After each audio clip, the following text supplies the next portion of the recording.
ครับเดินทำไมอาจารย์เดินนักเลงกันน่ะ3 ป้ายไม่เห็นเลยเขาบอกเขาเดินมา3 ป้ายไม่เห็นเลยเหรออาจารย์ไปครับไหนๆก็มาแล้ว ตามปากก้าง อาจารย์ขอสัมภาษณ์หน่อย หรือจะไปเนี่ยเส้นทางสื่อสารธรรมชาติอ่ะ โอ้ยนั่นยาวเหยียดเลย เส้นทางศึกษาธรรมชาติไม่มีหมดอ่ะ ไม่มีวันจบอ่ะ ไปอ่างเก็บน้ำแล้วกันไหนๆก็ปลาแล้วอาจารย์ความรู้สึกเลยครับ ขอสัมภาษณ์ความรู้สึกหน่อยครับสดชื่นไหมครับผมแอดเวนเจอร์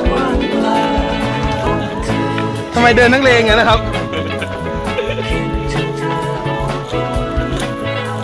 ทำไมเดินนักเลงกันครับอาจารย์ เจ็บขา ไหนขอสัมภาษณ์ความรู้สึกหน่อยครับ ไม่ต้องครับ นี่แหละครับ เราพาอาจารย์มาลำบากหรือเปล่า บทสรุปของคนที่ชอบแอดเวนเจอร์ครับแอดเวนเจอร์เกินไป เดินนักเลงมากครับ คิดว่าไทยเป็นสถานที่เลยนะครับ ผมมาก็น้ำตกลากไซครับผมบรรยากาศก็สวยดีน้ำก็ไหลไม่เยอะหรอกครับเพราะว่าช่วงเป็นช่วงน้ำแรงละเริ่มจะเป็นช่วงน้ำแรงละเจอควายป่าตัวหนึ่งครับนั่งหมดแรงอยู่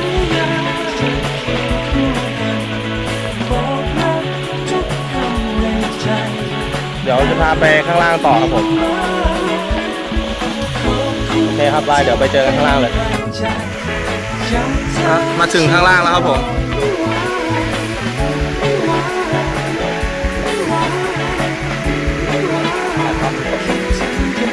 เนี่ยจริง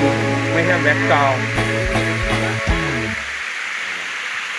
มันก็ยังมีความชุ่มชื้นอยู่นะครับถึงจะเข้าใกล้หน้าน้ำแล้งแล้วก็ตาม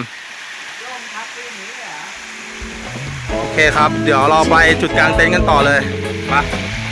ตามมาเป็นเส้นทางนะครับที่เราเดินกลับเมื่อกี้ก็เป็นน้ำตกนิดหน่อยแต่ก็สนุกดีครับแต่แอดเวนเจอร์น้อยๆเล็กๆน้อยๆโอเคครับ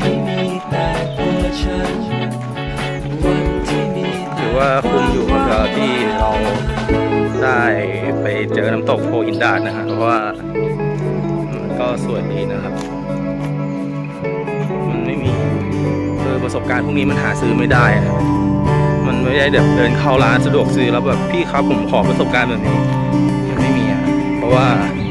เราต้องมาหาด้วยตัวเราเองนะครับโอเคครับเพราะว่าผมก็เหนื่อยมากแล้วเหมือนกันเดี๋ยวเราไปที่จุดกลางเต็นท์กันเลยประมาณ400 เมตรจะถึงที่ทำการอุทยานนะครับในป่านี้ก็ยังคงความอุดมสมบูรณ์อยู่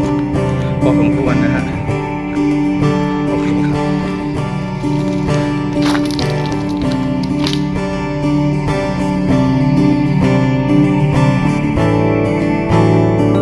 บทสนทนาที่เธอคอยบอก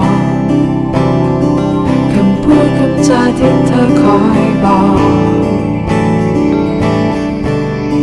เธอไม่เคยรู้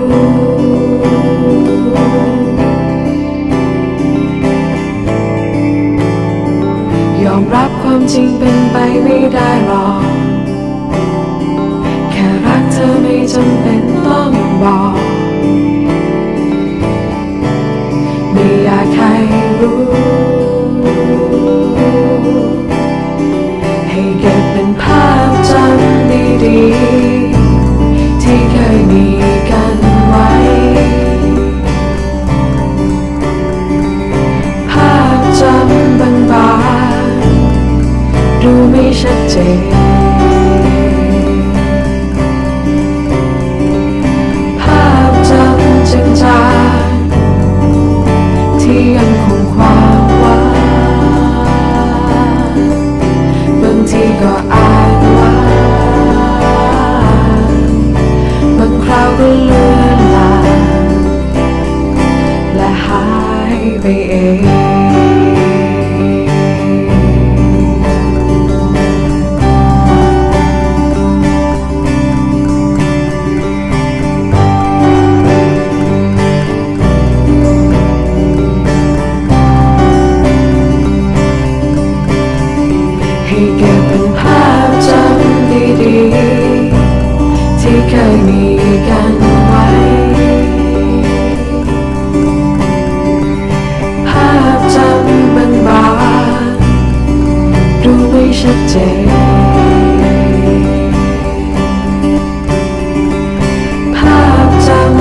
อง